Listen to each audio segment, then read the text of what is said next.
ఈరోజు ఈ వీడియో చాలా చాలా ఇంపార్టెంట్.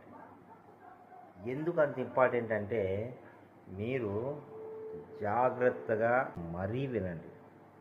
ఎందుకంటే ఇప్పుడున్నటువంటి ఇది యొక్క ప్రభుత్వం ఎలాగ పనిచేస్తుంది అంటే అసలు రాజ్యాంగమే అవసరం లేదు, అతను వేస్ట్, సపరేట్ రాజ్యాంగాన్ని క్రియేట్ చేసుకొని పాలిస్తూ ఉంది.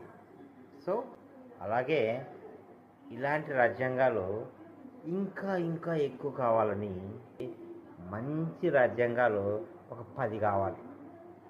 అలాంటి రాజ్యాంగాలు ఎవరైనా రాసేవాళ్ళు ఉంటే కామెంట్ పెట్టండి, నేను చూస్తూ ఉంటాం, ఓట్లు వేస్తూ ఉంటాం. ఐ లైక్ డిఫరెంట్ రాజ్యాంగం. Come, welcome.